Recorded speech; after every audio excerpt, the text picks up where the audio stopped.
Muy buenas familia, bienvenido y bienvenida al podcast de La Tarara Sí. Tenemos con nosotros, parte del equipo de La Tarara, falta Nati y tenemos aquí a Juan, ¿tu nombre era? Marta, Marta y Olga y un servidor, Juan Antonio. Pues ¿de qué vamos a hablar hoy? Hoy vamos a hablar sobre fracaso escolar.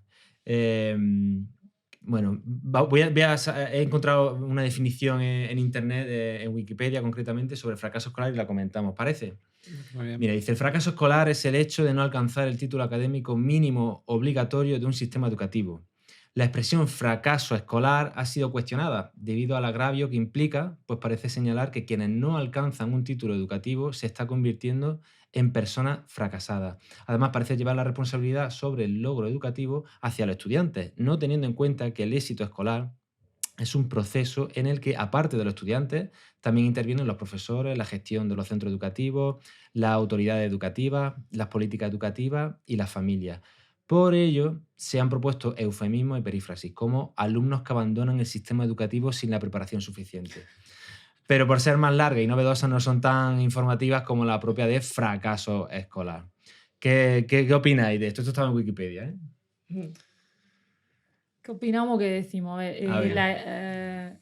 bueno, las estadísticas que hablan de fracaso escolar hablan de las personas que entre 18 y 24 años no están dentro de instituciones educativas y tampoco tienen, evidentemente, acreditaciones o títulos que le acrediten haber pasado por las instituciones educativas.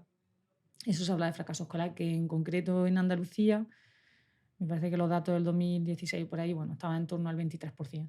En España está al 20, creo que era el 20%. Hay comunidades que estaba, no sé si el País Vasco así estaba, o Cataluña estaba al 6%. Hay unas diferencias brutales entre uno y otro.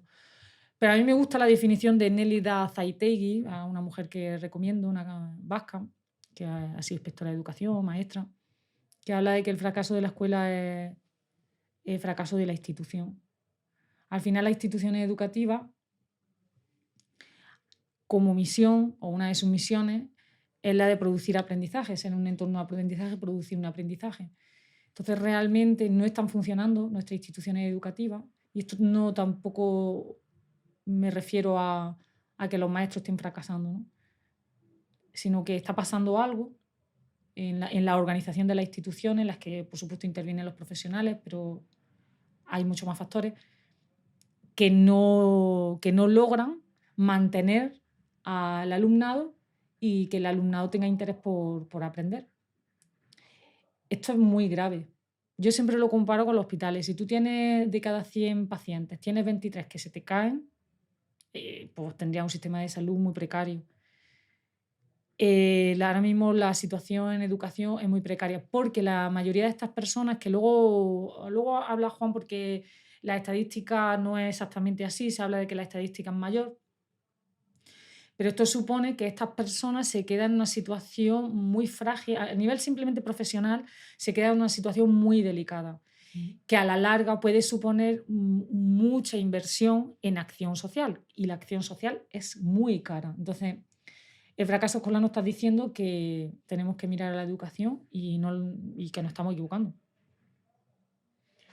Juan. Sí, yo en principio a mí me gustaría aportar como tratar de tomar una mirada con perspectiva de dónde estamos y de dónde venimos, ¿no? Lo que es la institución educativa, ¿no? El- Hoy cuando venía hacia aquí, ¿no? Venía pensando un poco respecto al tema que nos habías propuesto y me aparecía bueno, pues hace como 30 o hace 40 años, que el conocimiento, la información estaba en los maestros, básicamente, ¿no?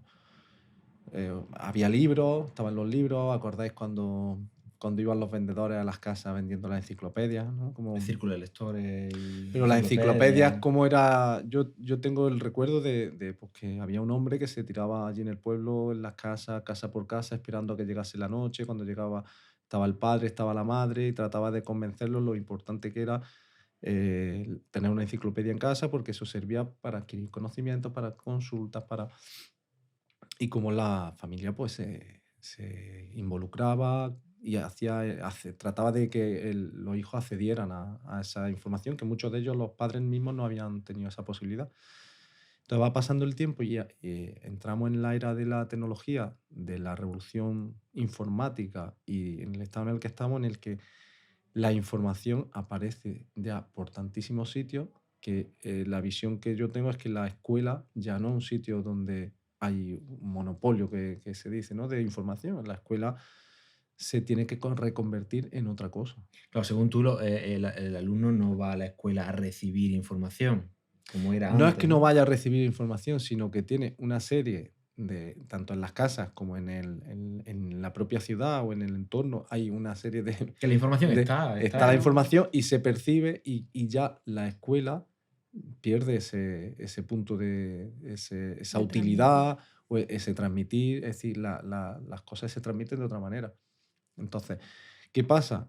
Que parece ser que la institución lleva una inercia que no se hace cargo de esto directamente o con más lentitud y entonces hay una disonancia muy grande entre la necesidad que tiene el adulto, vamos, por donde va la institución y la necesidad que tiene el estudiante, ¿no? Ujú.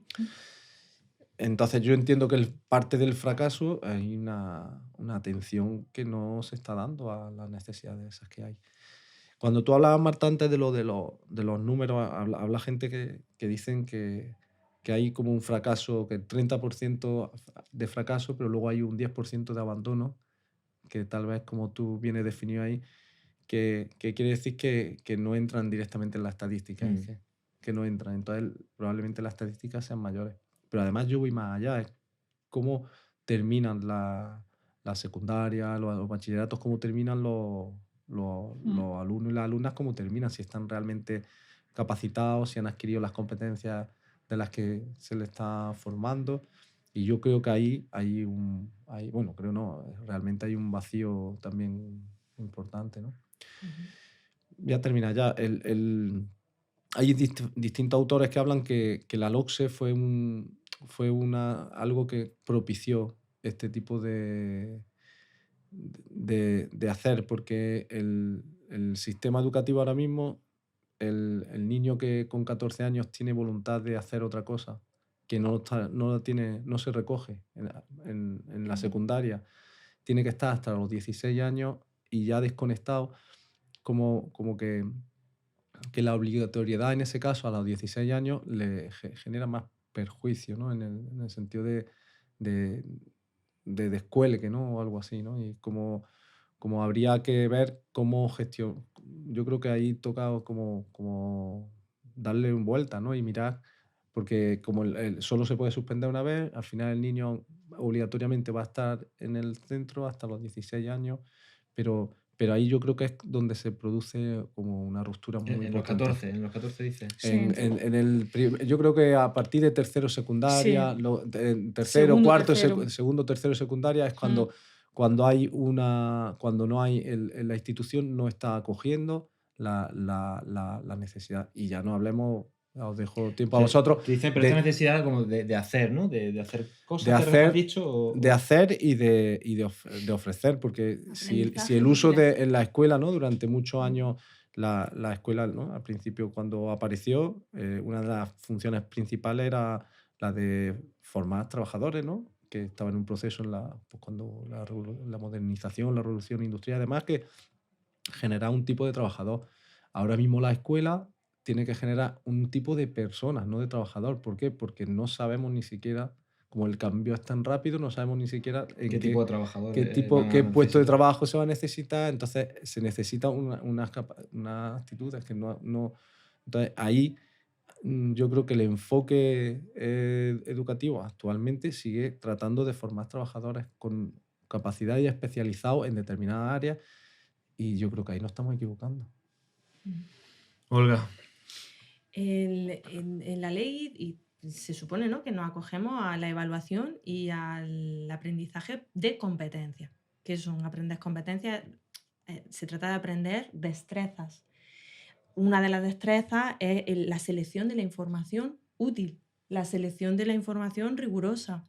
la información está por todas partes. La misión, yo creo, también de la escuela es generar espacios de aprendizaje, de competencias que permitan a los alumnos también seleccionar la información útil, la información válida, el rigor en la información y desarrollar un montón de competencias que tienen que ver con la persona y que tienen que ver con no sabemos en qué contextos te vas a mover dentro de 5 años, contextos profesionales, contextos...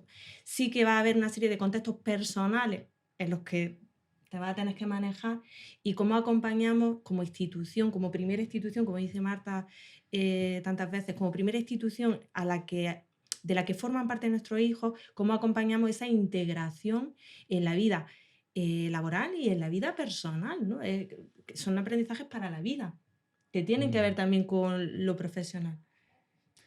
Mira, ¿sí? ¿Has terminado? Sí. Sí, al hilo de lo que decía Juan, es decir, en España, pues en los años 60 es cuando empieza a ofrecerse más plazas en educación y donde hay una voluntad de alfabetización. Es decir, en los años 60-70 en España había un índice de analfabetismo alto.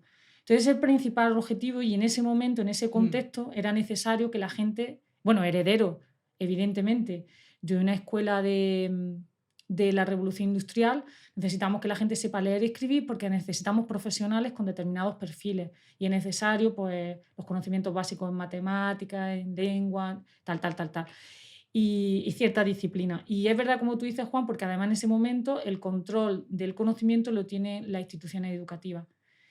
Y es así. ¿Qué pasa?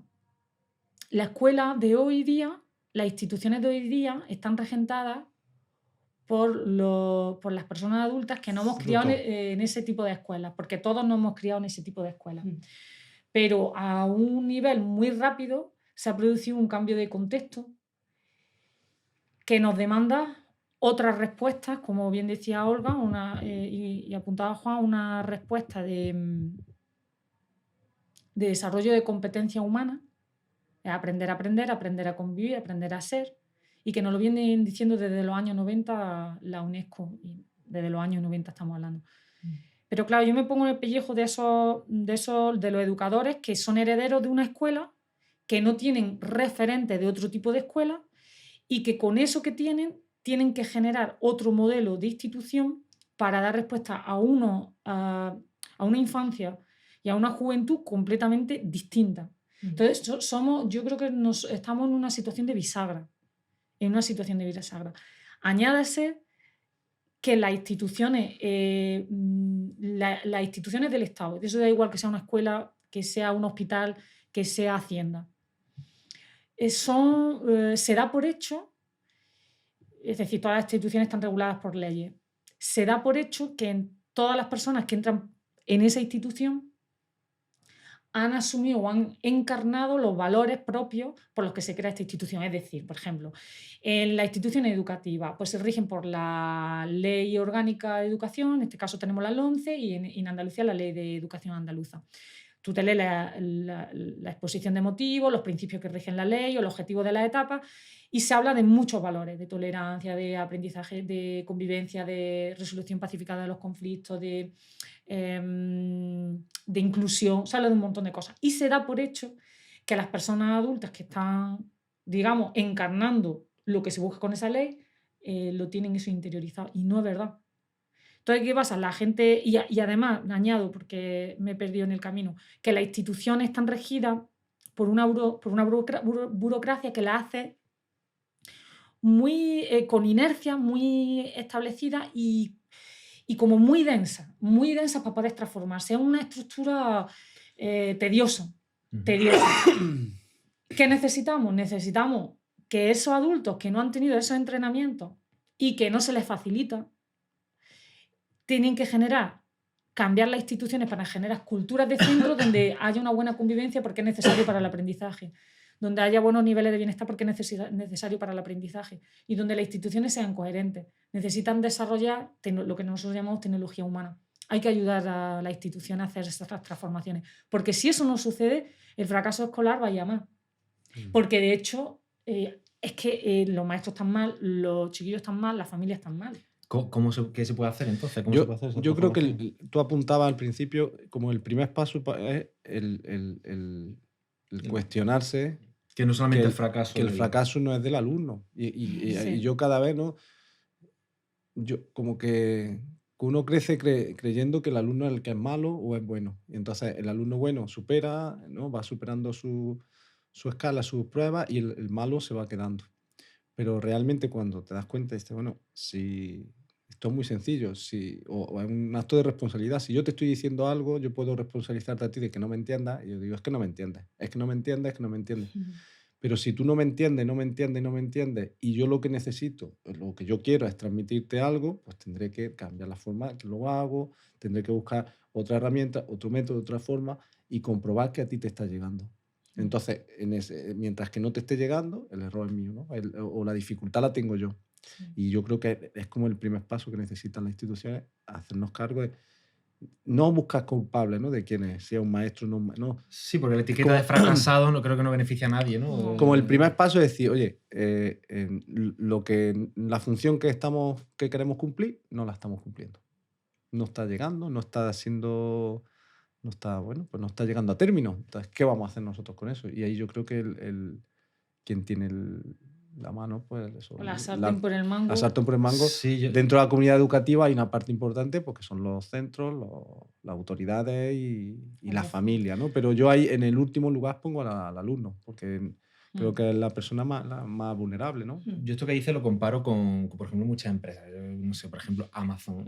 ¿Cuál es el objetivo de Amazon al final? Es vender, ¿no? O que la gente compre en Amazon. Pues se buscan 100.000 estrategias para que la gente compre. Si te fijas cada vez más en la aplicación o en Internet, cada vez más fácil, compra en un clic, ¿sabes? Entonces, la Claro. comunidad educativa puede también incorporar esta estrategia, es decir, si hay fracaso escolar, ya quitando culpa y quitando tal, venga, ¿qué podemos hacer para que esto Una mejore? actitud- Vamos a hacer un estudio exhaustivo de qué está pasando, Que funciona en vamos el a analizar, vamos a aprendizaje. hacer estadísticas, que bueno, que las hay, ¿no? En el aprendizaje visible, ¿no? De John Hattie hay mucho análisis de esto y vale, y ahora vamos a ponernos manos a la obra, a ver cómo podemos mejorar esto. Pasa, claro, yo creo que al final también está la responsabilidad de una manera tan diluida, ¿no? Que el director, el profesor, la consejería, ¿quién? Claro, cada cual. Yo creo que dirigimos Claro. la responsabilidad porque no tenemos referentes ni entrenamiento. Voy a rescatar la experiencia que tuvimos, que fuimos a visitar un colegio privado, el Montessori Palau en Gerona, y nos sorprendió una cosa de ese colegio privado, y era que nos contaron que cuando sus alumnos ya habían salido de bachiller y llevaban 1 o 2 años en formación universitaria o en otras cosas que estuviesen haciendo, los llamaban para ver qué dificultades habían tenido o no y poder supervisar ellos sus procesos de aprendizaje y mejorarlos para que el alumnado saliese más competente.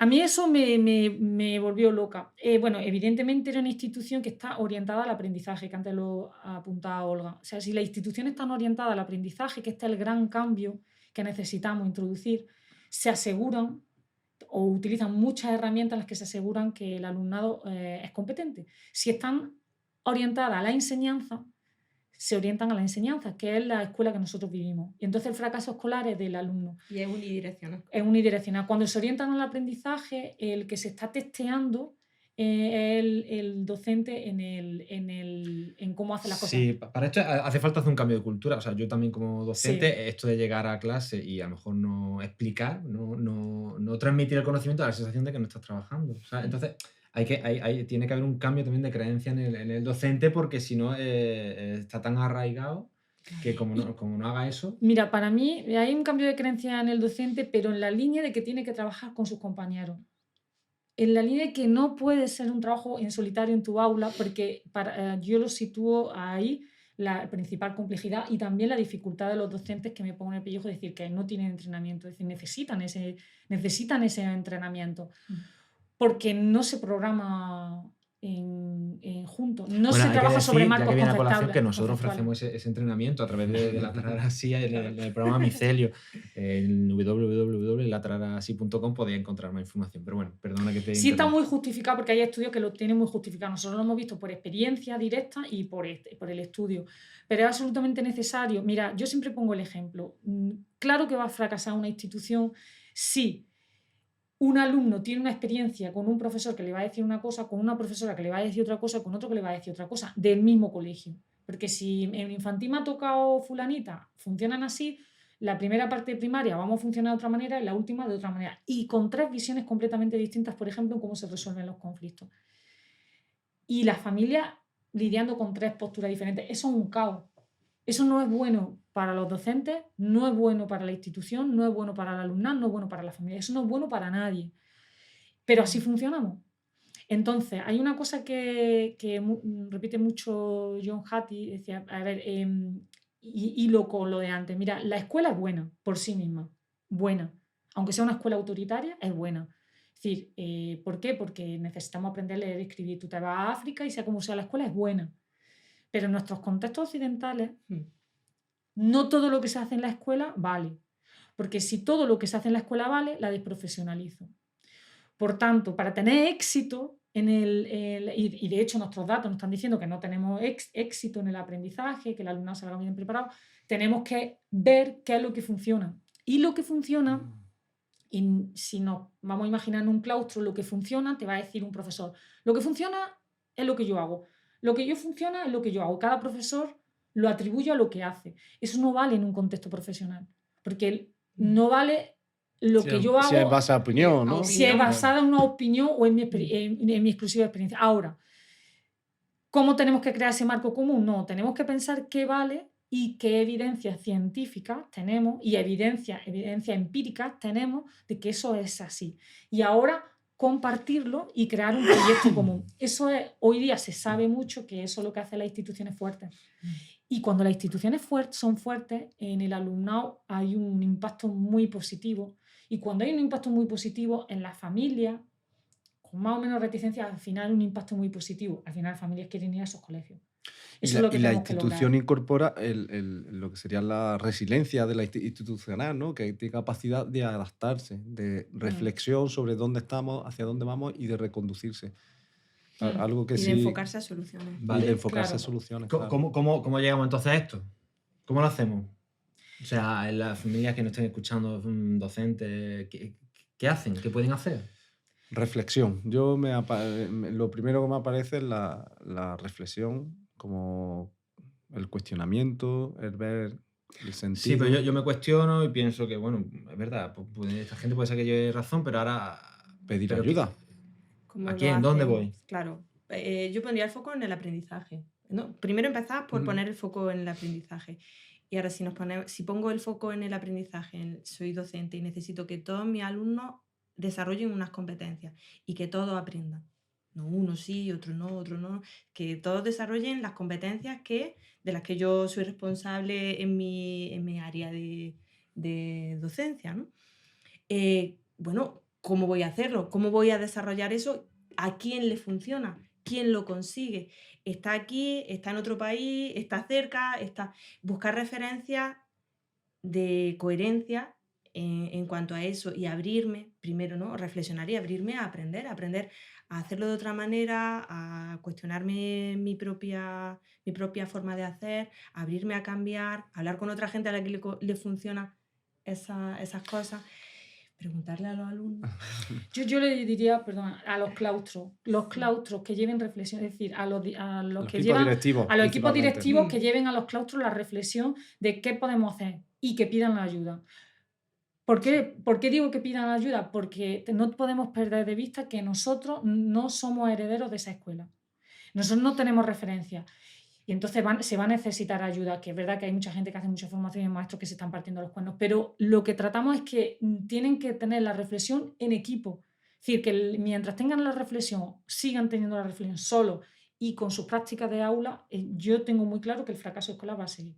Entonces hay que tener las reflexiones de los equipos y las reflexiones en los claustros. Y a las familias que se vayan informando, porque si es verdad que el mayor valor, que uno de los mayores valores en los contextos familiares es la educación de nuestros hijos, tenemos que empezar a entender que es la educación de nuestros hijos. Y hoy día una buena educación consiste en que nos tenemos que asegurar que sean competentes y hay que cuestionar muchas de las cosas que se están haciendo. Entonces, reflexión. pero es verdad que quien tiene la sartén por el mango es cierto que es los trabajadores en cada centro educativo. ¿Por qué? Porque al final ellos son los que gestionan ese servicio público, los que están en contacto directo con el alumnado. No hay realmente grandes obstáculos legales para hacer grandes cambios de impacto en los centros. Y no es una cuestión de dinero, es una cuestión de reflexión profunda, de transformar nuestras creencias y de llevar la ciencia a los claustros. Es que hay que llevarlo a los claustros, no a la aula, a los claustros. Y de los claustros nacerá la aula. Yo ahí creo que estoy contigo, que se reduce a la etapa ya final, en donde se encuentra el docente con el alumno, y creo que el papel fundamental es de los equipos de coordinación pedagógica o equipos directivos, los que deben propiciar ese tipo de... Como la función del director de tener una mirada más allá, ¿no? Una mirada a futuro, a planteamiento. Y en esto me viene ahora que el otro día en una tutoría del instituto, la tutora Con de tu hijo, Juan, que la verdad estamos muy contentos con ella, pero estábamos hablando, ¿no? De varias situaciones que había habido y ella decía, esto es como la vida misma. El instituto, pues, es como la vida misma. Hay gente que te cae bien, gente que te cae mal, profesores que son más tal, bueno, pues era como era la vida misma, ¿no? Y yo luego me iba, que no se lo dije a ella porque no tuve la reflexión en ese momento, pero digo, es que no puede ser, un centro no puede ser la vida misma que tenemos ahora mismo. Es como que lo que se tiene que pretender es que el centro inspire e incorpore la vida que queremos que sea, para que los niños se impregnen y después puedan hacer la realidad. Entonces, ese cambio tiene que ser brutal, porque si nosotros lo que vamos a reproducir, lo que tenemos socialmente, la escuela no está para la institución, es mucho más No potente. está a la altura de lo Es que van a como, necesitar. ¿qué queremos? ¿Cómo como queremos que sea? sociedad. Y ahí es donde, Olga, yo rescato la pregunta a los niños, ¿cómo queréis como sociedad? Porque nosotros no podemos condenar a una infancia, a una sociedad nuestra, arcaica y sin tenerlo en cuenta a ellos. Entonces, Claro. Que eso ver... está, perdona que te interrumpa, es decir, que nosotros como Estado tenemos asumidos los derechos del niño, la Declaración Claro, de de Derechos derechos del del Niño, y niño. está incorporado todos esos valores en las La leyes. ley. Lo que pasa es que presuponemos que los tenemos encargados y encarnados y no entendemos que una escuela es un contexto profesional. Profesional en el que yo tengo que entender que tengo que encarnar una serie de valores, de actitudes, de creencias para poder ejercer como docente, poder tener éxito en la docencia. Que Esto puedan lo modelarme, Claro. que puedan inspirarse, que Claro. puedan... Pero como en algo, dejar. en algo, eso, que se convierta en la sociedad que queremos, no en lo que tenemos, en lo que hay. Tenemos que irnos, familia. Pues nada, bueno, sabemos que la labor del docente también es muy compleja, respetamos y admiramos al docente. Sí que es cierto también que nosotros tenemos un servicio que podemos ofrecer, que ofrecemos que bueno, que se puede ver en internet, no voy a explayar. Y bueno, el próximo programa hablaremos sobre la relación del niño con el error, incluso también del adulto con el error del niño. Así que, bueno, ya sabéis que por dónde podéis escucharnos, podéis suscribiros también a nuestro canal y aquí lo dejamos. Un saludo. Chao, gracias.